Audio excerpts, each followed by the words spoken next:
میرا نام صداقت حسین ہے. میں شاہپور شہر سرگودے کا رہنے والا ہوں. الارم سٹی سرگودا میں جاب کرتا ہوں.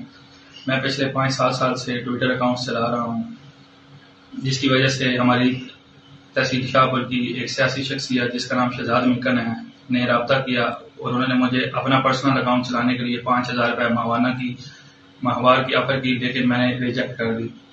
بعد ازاں اس نے میرا تحصیل شاہپور کے لیے ڈپٹی کنوینر سوشل میڈیا کا نوٹیفیکیشن کروا دیا، جس کی وجہ سے مجھے مختلف واٹس ایپ گروپ میں ایڈ کر دیا گیا. ان واٹس ایپ گروپ میں اظہر مشامانی ایڈمن تھے اور اس کے علاوہ کچھ اور لوگ شامل تھے. اس کے علاوہ مس طلعت کاشف جو ڈپٹی سیکرٹری ہے ایک سیاسی جماعت کی جو کینیڈا میں مقیم ہے، اس کے واٹس ایپ گروپ میں بھی میں ایڈ تھا. اس نے مجھے ایڈ کیا ہوا تھا 1 سال پہلے، اور 7-8 ماہ پہلے وہ مجھے بلاک کر دی ہے. اور وہ یہ اس وقت بتایا کرتی تھی کہ ٹرینڈ کس طرح کرتے ہیں.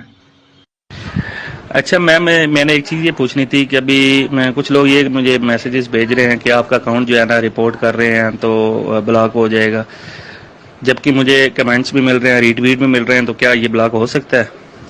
اور دوسری بات یہ ہے کہ میرے 4 اکاؤنٹس اور میں نے ویریفیکیشن کے لیے اپلائی کیا، مجھے امید ہے کہ وہ بھی ویریفائی ہو جائیں گے، جبکہ وہ فیک ہی ہیں. اور میں نے آپ کو پہلے بتایا ہوا ہے کہ میں نے کئی ناموں سے بنائے ہوئے ہیں. ابھی بھی میرے 7-8 اکاؤنٹ چل رہے ہیں، کیونکہ ہمارا مقصد ہے ہماری پی ٹی آئی مضبوط ہو. تو بس اس لیے پھر میں تو چپ کر کے بیٹھی ہوئی ہوں. لیکن میں ابھی کچھ بھی کروں گی نا تو سارے میرے پیچھے دوڑ پڑیں گے، کیونکہ آپ کو پتا ہے کہ مجھے کتنا ٹارگٹ کیا جاتا ہے.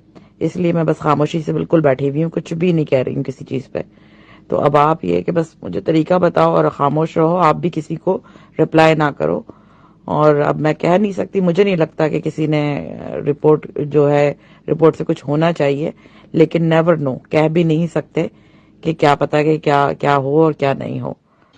اس کے بعد میرے پاس اپنے چھوٹے بھائی جس کا نام محمد اصغر ہے، اس کے نام سے میں نے میجر جنرل ریٹائرڈ اصغر کا اکاؤنٹ بنا دیا. اور اس کے علاوہ میرے پاس ایک فیصل